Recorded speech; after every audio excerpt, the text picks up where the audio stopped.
नमस्कार।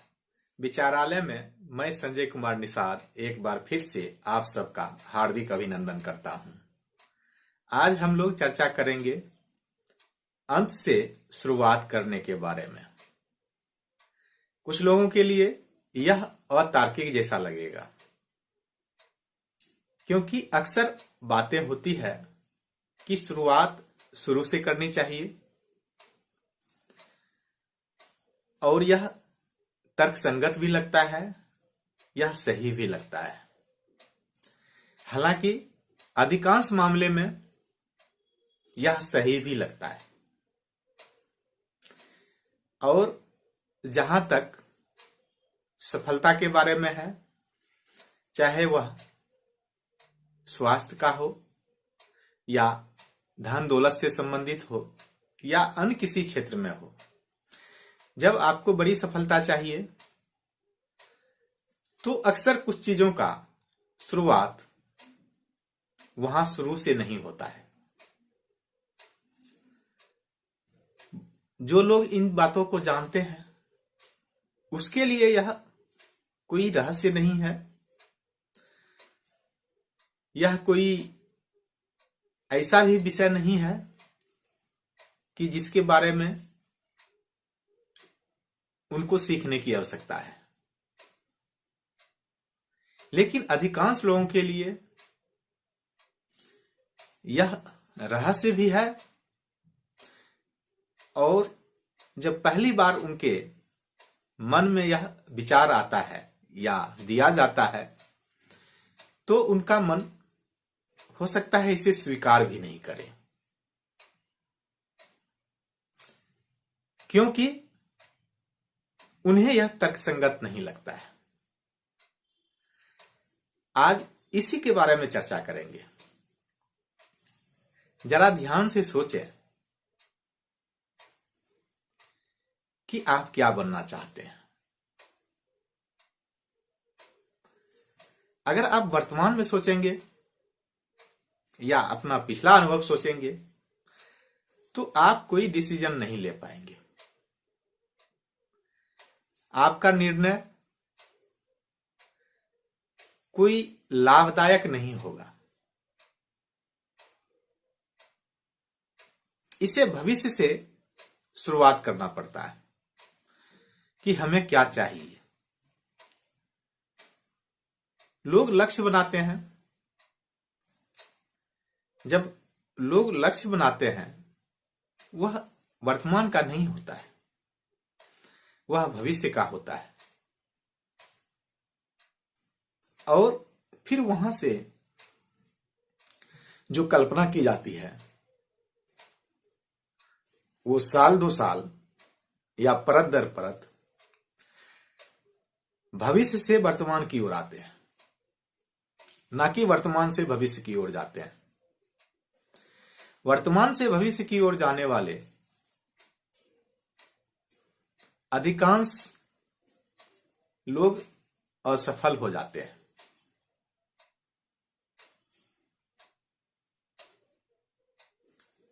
आप कई छात्रों को देखे होंगे, सुने होंगे कि जिनका जीवन में कोई लक्ष्य नहीं होता है। स्कूल में यही सोचते हैं कि जब कॉलेज जाएंगे तब सोचेंगे क्या करना है। अब जब कॉलेज चले जाते हैं तो तब उनका मकसद रहता है डिग्री ले लें, उसके बाद देखते हैं क्या करते हैं। डिग्री लेने के बाद सोचते हैं कि अब क्या करें।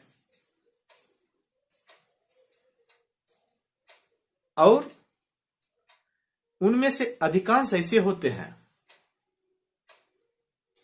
कि जो सोच भी नहीं पाते हैं करना क्या है। जिस समाज को आप मध्यम वर्ग कहते हैं या गरीब कहते हैं, वहां इस तरह की परेशानी अधिक होती है।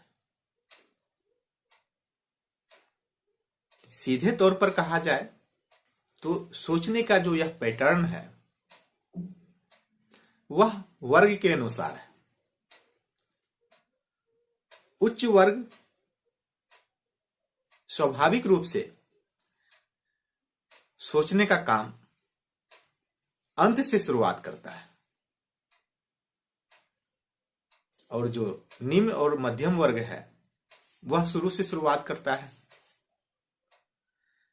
और परिणाम तो सबको पता है। फिर बाद में मन में करवाहट होता है, झुंझलाहट होता है, दोषारोपण होता है, और अपनी नाकामयाबियों के लिए ढूंढा जाता है कि किस पर दोष मढ़ा जाए। असल में यह सोचने का पैटर्न ही गलत होता है उन लोगों का। आप शुरू से न सोचकर अंत से सोचें। बहुत बढ़िया यह होगा कि आप यह सोचें कि अंतिम समय में जब व्यक्ति नहीं रहते हैं, संसार को छोड़ के जाते हैं, उस समय जो उसके आसपास के लोग हैं, परिवार के लोग हैं, समाज के लोग हैं, मित्र रिश्तेदार हैं, वे उनके बारे में क्या सोचते हैं। अगर वहां से शुरुआत करें तो और बेहतर होगा। हालांकि स्वर्ग नरक की जो कल्पना थी वो कहीं न कहीं इसी सोचने के पैटर्न पर आधारित रहा होगा, लेकिन उसे व्यवसायिक बना दिया और उसका जो है पैटर्न ही बदल दिया। वह एक व्यवसाय का जरिया बन गया। गुमराह भी किया गया। यह एक अलग विषय है, लेकिन स्वर्ग तक नहीं जाए, नरक तक नहीं जाए, उस स्थिति को देखें कि अगर आसपास के लोग, परिवार के लोग, मित्र रिश्तेदार अंत्येष्टि में क्या चर्चा करते हैं, क्या करना चाहिए, आप क्या करवाना चाहते हैं, क्या पसंद करते हैं। कुछ लोग इसे नकारात्मक कहेंगे कि वहां तक सोचना नकारात्मक है। जो जानकार है, जो जानकार नहीं है उनके लिए तो खैर कोई बात नहीं, लेकिन यह सोचना नकारात्मक नहीं है। यह लाइफ को डिफाइन करने जैसा है। अंत समय में जो आप अपने बारे में लोगों के मुंह से सुनना चाहते हैं उसे तय करें। अगर उसको तय कर लिए, फिर उससे धीरे धीरे पीछे आए। 1 साल, 2 साल, 10 साल, 20 साल, 25 साल, 50 साल या 60 साल भी पीछे आ सकते हैं, और कम एज है उससे भी और पीछे आ सकते हैं। अगर मैं लक्ष्य बनाया हूं, मुझे 100 साल जीना है या 125 साल जीना है, अगर 25 का हूं तो स्वाभाविक है कि 100 साल पीछे आके 100 साल तक पीछे आना पड़ेगा, तब आज तक पहुंचेंगे कि आज क्या करना है। तो यह बहुत आसान हो जाएगा। व्यवसाय में भी यह होता है ऐसा, और जो करियर बनाना चाहते हैं उसमें भी ऐसा होता है। कहा जाता है लॉन्ग टर्म गोल बनाने के लिए 10 साल 20 साल का जो आपका लक्ष्य है उसको बनाइए, फिर उसको टुकड़ों में तोड़िए, और आज का जो हिस्सा है उस पर काम शुरू कीजिए। यह सोचने का पैटर्न है। शुरू से शुरू करें, एक पैटर्न है, या अंत से शुरू करें, दूसरा पैटर्न है। अगर बहुत ज्यादा सफल होना चाहते हैं या जीवन में आमूलचूल परिवर्तन करना है, यानी कि जिस ढर्रे में रह रहे हैं उसको चेंज करना है, तब तो अंत से शुरुआत करना पड़ेगा। वहां से सोचिए, शुरुआत तो अंत से होगा और काम शुरू से होगा, शुरू से अंत की तरफ। सोचने का काम अंत से शुरू तक होगा। और यह सच है, यह माना भी गया है कि जो विचार है उसी के समतुल्य जो है हमें भौतिक वस्तुएं प्राप्त होती है, चाहे वह धन के रूप में हो या सफलता के रूप में हो। इस बात को इसी तरह मान लेना होगा कि जिस तरह बाकी जो प्राकृतिक चीजें सच है। अगर इस पर कभी संदेह होगा कि वाकई में हमारा विचार जो है उसके अनुसार हमें नहीं मिलता है, जैसे ही दिमाग में यह अविश्वास का भाव आएगा तो स्वाभाविक रूप से कुछ नहीं मिल सकेगा। विचार ताकतवर है। तो जो विचार या जो कल्पना कर रहे हैं अंत से शुरुआत करने का, उसको ठोस रूप देना है, मूर्त रूप देना है, मजबूत बनाना है। अगर बहुत आगे जाना है तो, बहुत आगे नहीं जाना हो तब तो कोई बात नहीं है। तब तो जहां है वही सही है, जिस ढर्रे पर चल रहे हैं वही सही है। जब बदलना ही नहीं है कुछ तो। लेकिन अगर बदलना हो तब यही काम करना पड़ेगा। अगर छात्र हैं तो हम अभी हैं क्या और यहां से कहां जा सकते हैं, यह सोचने के बजाय आप यह निश्चित करें कि हम अपने आप को कहां देखना चाहते हैं, 10 साल बाद, 20 साल बाद या 50 साल बाद। फिर वहां से आप धीरे धीरे वापस आए कि उसका प्रोसेस है कि आप क्या बनना चाहते हैं। तो उसके 2 साल पहले हमें क्या बनना है, 4 साल पहले हमें क्या बनना है, 10 साल पहले क्या बनना है, या उद्योगपति बनना चाहते हैं या नौकर साहब बनना चाहते हैं, तो डिसाइड कर ले दूर दूर का पहले। फिर वहां से धीरे धीरे साल 2 साल का लक्ष्य बनाते रहें, आज तक आए। चाहे उद्योगपति हो, उद्योगपति बनना हो या नौकर साहब बनना हो। और इस चीज को रोज सोचना है, रोज देखना है, रोज एक तरह से मान सकते हैं। यह सोचने का पैटर्न तो है, लेकिन यह फोकस है कि हम जो लक्ष्य निर्धारित करते हैं उसी पर। अगर बहुत बढ़िया से यह सीख गए हैं कि लक्ष्य निर्धारण कैसे करें, तब तो उसी से काम चल जाएगा। लेकिन सीधे तौर पर यह सोचने का एक पैटर्न है। लक्ष्य निर्धारण से पहले का यह काम है कि आप कोई भी काम हो, बहुत बड़ा नहीं, बहुत छोटा भी काम, सोचने का यह भी पैटर्न है। अगर वहां से आप सोचेंगे तो वह बेहतर काम होगा। इसे उल्टा सोच नहीं खा सकते हैं, यही सही है।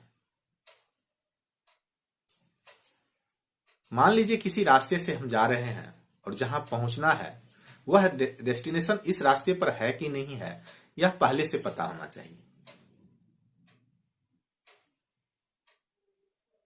पहले ही सोच लें कि वहां तक हम पहुंचेंगे कि नहीं पहुंचेंगे इस रास्ते से जाके।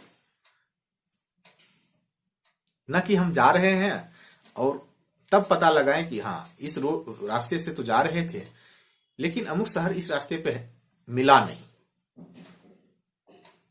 न तो रास्ते की गलती है न शहर की गलती है, गलती अपनी है।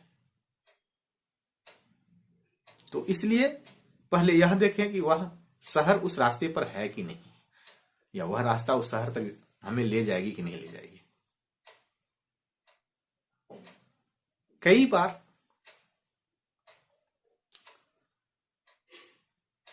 जो गरीब लोग हैं या मध्यम लोग हैं, वर्ग के लोग हैं, उनका एक और सोचना होता है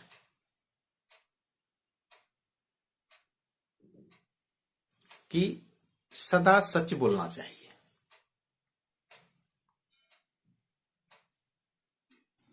झूठ नहीं बोलना चाहिए। इस वीडियो का यह दूसरा विचार है।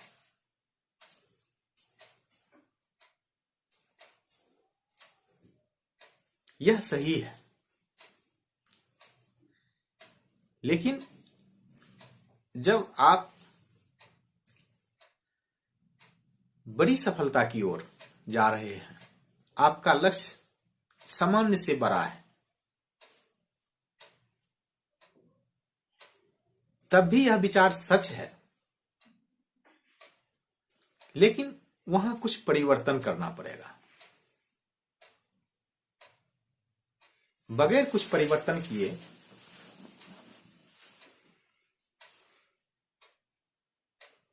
आप सामान्य जीवन जी सकते हैं। सामान्य जीवन हर किसी के लिए अलग अलग हो सकता है, लेकिन जीवन तो सभी जी रहे हैं।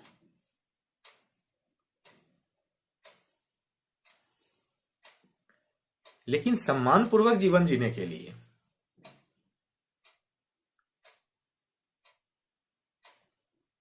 आपका जो काम है, जो आपकी उपलब्धि है,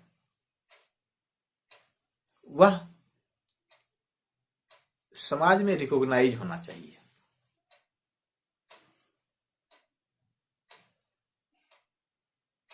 तभी यह माना जा सकता है आपका जीवन सम्मानपूर्वक है, नहीं तो समान जीवन है।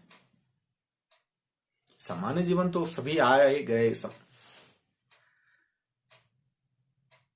और समाज में चाहे हो सकता है छोटे स्तर पर भी, अगर आपका रिकॉग्निशन नहीं है तो फिर वह सम्मानपूर्वक जीवन नहीं हुआ। और उसे जीने के लिए सदा सच बोलना काफी नहीं होता है। हां, यह सही है, झूठ नहीं बोलना चाहिए।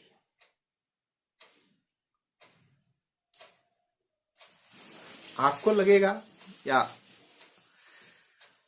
समान अर्थों में तो यही लगता है कि दोनों का अर्थ एक जैसा है, एक जैसा है, एक नहीं है।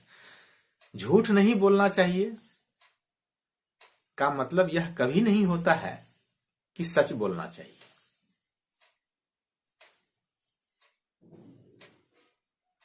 झूठ नहीं बोलना चाहिए का यह मतलब कभी नहीं होता है कि सदा सच बोलना चाहिए।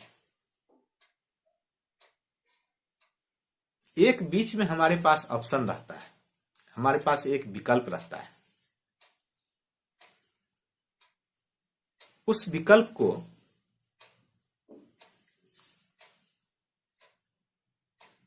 जानना पड़ेगा और कई बार मौकों पर उसका उपयोग करना पड़ेगा, तभी आप बड़ी सफलता हासिल कर सकते हैं। अमूमन गरीब समाज में या मध्यम वर्ग के लोगों में इसका अभाव देखा गया है। वे डटे रहते हैं, सदा सच बोलना चाहिए, सत्य बोलना चाहिए, पढ़ाया भी गया है हमें। हालांकि यह गलत नहीं है, लेकिन इसे मान के चलिए कि झूठ नहीं बोलना चाहिए, झूठ कभी नहीं बोलना है। इन दोनों के बीच में एक और विकल्प होता है। और जब आप ऐतिहासिक घटनाओं का अध्ययन करेंगे या धार्मिक पुस्तकों का भी अध्ययन करेंगे, तब आपको पता चलेगा कि यह भी एक नियम है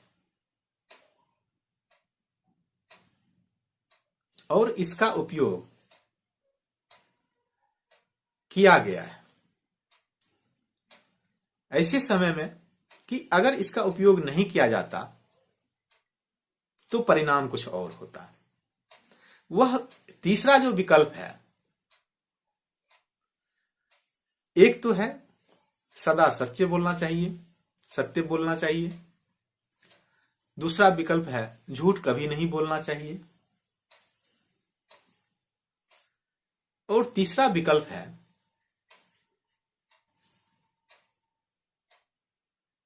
कि जरूरत पड़े तो सच को छिपा लीजिए। सच को छिपाना ना झूठ बोलना है, ना सच बोलना है।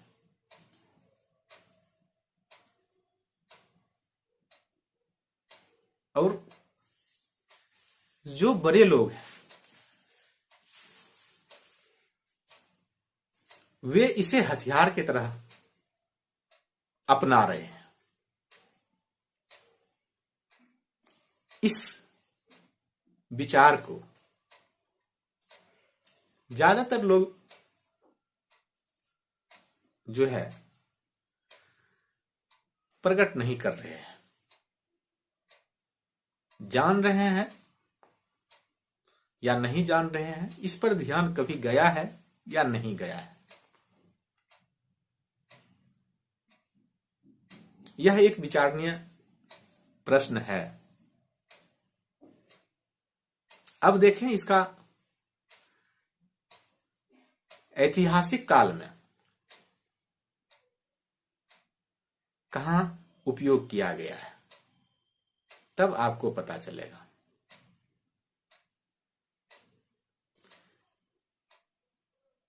युधिष्ठिर झूठ नहीं बोलते थे,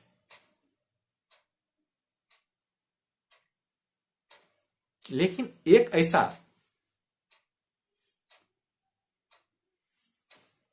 बनाया गया माहौल कि वे झूठ बोले नहीं, लेकिन सच छिपाए। यह घटना सब जानते हैं। अश्वत्थामा हंतो नरो या कुंजरो। अश्वत्थामा मारा गया, वो नर था या हाथी था उसे पता नहीं था, उसे पता तो था। वे सच नहीं बोले और झूठ भी नहीं बोले, असल में वे सच को छिपाए। हो सकता है समय की मांग थी।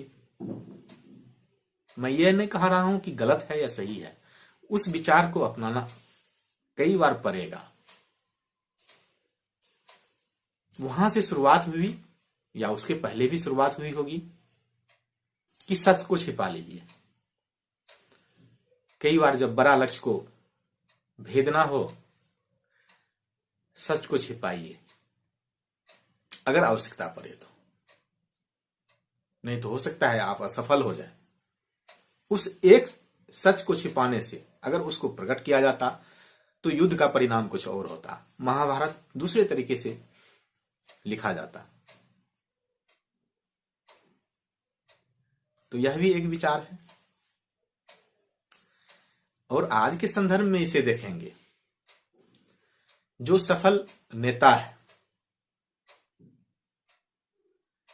जो सफल वक्ता है, सिर्फ नेता ही नहीं, जो सफल वक्ता है,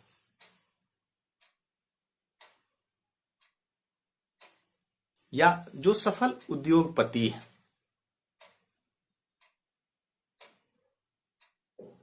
जब वो नेता बात करते हैं, अपने बारे में कम से कम बात करेंगे या अपने बारे में बात नहीं करते हैं, उससे आप सीधे सवाल उनके बारे में पूछिए कि आप अपनी उपलब्धियों को बताइए। वहां सच बोलना पड़ेगा, वो झूठ भी नहीं बोलते ताकि आप उसे पकड़ लें, क्योंकि झूठ बोलना आज के समय में आसान काम नहीं है, फिर भंडाफोड़ हो जाएगा। उसे झूठ नहीं बोलना है, कम से कम पब्लिकली तो झूठ नहीं बोलना है। कैसे झूठ बोल पाएंगे? हर जगह रिकॉर्डिंग होता है, वीडियोग्राफी होता है। झूठ नहीं बोलना है, लेकिन सच बचाने लायक है कहां? तो वही एक हथियार है, सच को छिपाइए। अब सच को छिपाइए, कैसे छिपाएंगे? यही बोलेंगे विपक्ष के बारे में, उसके बारे में जो भी बताएंगे वह सच होगा, क्योंकि जो उनकी कमियां हैं उसी को उजागर करना है। आप प्रश्न उनके उपलब्धियों के बारे में पूछते रहें, वे जवाब घुमा के विपक्षियों के कमियों के बारे में बताते रहेंगे। उद्योगपति भी ऐसे करते हैं, या स्वयं तो वे मीडिया के सामने बहुत कम प्रकट होते हैं।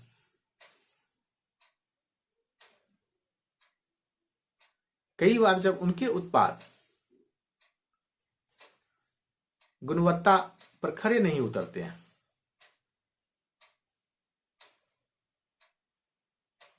फिर वो उनके जो बचाव पक्ष के सदस्य होते हैं, वे सामने लाना शुरू कर देते हैं अपने जो कंपैरेटिव प्रोडक्ट होते हैं।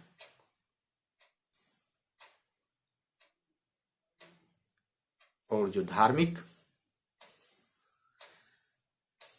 प्रवचन देने वाले होते हैं, धार्मिक लोग जिसे कह सकते हैं, अगर उनकी कमियों के बारे में पूछिए, समाज तो प्रभावित 2 ही 3 लोग से होते हैं। उद्योगपति से तो समाज प्रभावित नहीं होते। समाज तो या तो राजनेता से प्रभावित होते हैं या धार्मिक गुरु से प्रभावित होते हैं। कई बार आप लोगों को यह भी लगेगा कि इन्हीं दोनों पर हम कई बार विचार रखते हैं। तो तीसरा कोई सामर्थ्यवान ऐसा वर्ग नहीं है जो समाज को प्रभावित कर सके, समाज को अपने तरफ मोड़ सके। अगर समाज में कुछ परिवर्तन लाना है तो आपको इन्हीं दोनों क्षेत्रों में से एक को चुनना पड़ेगा, जो वर्तमान परिस्थिति है। आप समान व्यक्ति रह के या गृहस्थ आश्रम में रह के या कोई नौकरशाह बन के, उद्योगपति बन के, ऐसा नहीं कि देश की व्यवस्था को बदल दें या समाज के जो मानसिकता है उसको बदल दें। नहीं कर सकते वो। हाँ, अपने जीवन में आप कुछ भी कर सकते हैं, परिवर्तन ला सकते हैं, लेकिन दूसरे के जीवन में परिवर्तन लाने के लिए आपको इन्हीं 2 क्षेत्रों में से एक को चुनना पड़ेगा। और दोनों लोग जो धार्मिक गुरु हैं, उनके धर्म के कमियों के बारे में आप बताएं उस पर वह चर्चा नहीं करेंगे। उनको यह पता है कि जो दूसरे धर्म के मानने वाले हैं या दूसरे धर्म में जो कमी है या उसको हम कमी बता सकते हैं। हालांकि उन दूसरे धर्म वाले के लिए वह हो सकता है कमी नहीं हो, क्योंकि सोचने का उसका अलग पैटर्न है, लेकिन करते यही है, चेंज करते रहेंगे।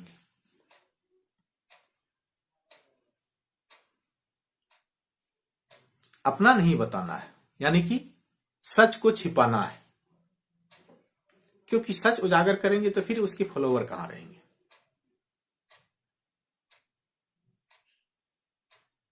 सच उसे छिपाना है। तो यह एक कह सकते हैं कि हथियार जो है वह बहुत शक्तिशाली है उनके लिए जिन्हें बड़ी सफलता चाहिए।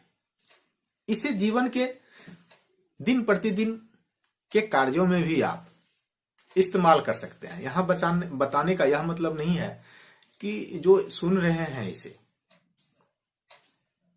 वे सारे लोग या तो धर्मगुरु बन जाएंगे या राजनेता बन जाएंगे, ऐसी बात भी नहीं है। वे दोनों तो इसका उपयोग बृहद पैमाने पर करते हैं, बड़ा मतलब कि यही तो उसका एक एरिया होता है। लेकिन यहां बताने का मेरा मतलब है कि हम सब इसे दिन प्रतिदिन के जीवन में भी लागू कर सकते हैं और जो सम्मान पूर्वक जीवन जी रहे हैं, यानी कि अपने आप को एक स्तर से ऊपर उठा चुके हैं, वे भली भांति उसका उपयोग कर रहे हैं। वे कई बार सच को छिपाते हैं, वे बार बार सच को छिपाते हैं। आपके सीधे सवालों का उनका जवाब सीधा नहीं होता है। सामान्य व्यक्ति भी आज से आप इस बात का अनुभव करेंगे तो आपको पता चल जाएगा कि ऐसा होता है जीवन में। तो आज के इस वीडियो में दो विचारों पर चर्चा की गई है। पहला तो यही था कि अगर आपको सामान्य से ऊपर जाना है, आम आदमी से खास आदमी बनना है, तो सोचने का जो पैटर्न है वह अंत से शुरुआत की ओर होना चाहिए। और दूसरा विचार भी यही है, अगर आम व्यक्ति से आपको खास व्यक्ति बनना है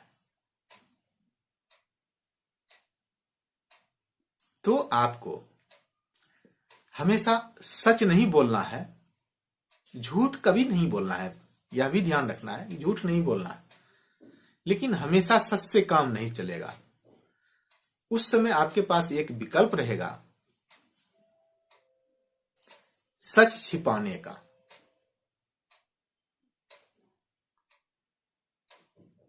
और यह भी आप सोच सकते हैं चौथा विकल्प की झूठ छिपाने का। यह दोनों एक ही बात है। उसे छिपाना जो है वह सच छिपाना हो या झूठ छिपाना हो, वह तीसरा विकल्प ही है। तो इन दोनों विचारों को जानें, समझें और अपने जीवन में लागू करें। मेरा बताने का यही मकसद है। तो इस वीडियो में इतना ही। यहां तक सुनने के लिए, यहां तक साथ देने के लिए आप सबका धन्यवाद, धन्यवाद, धन्यवाद।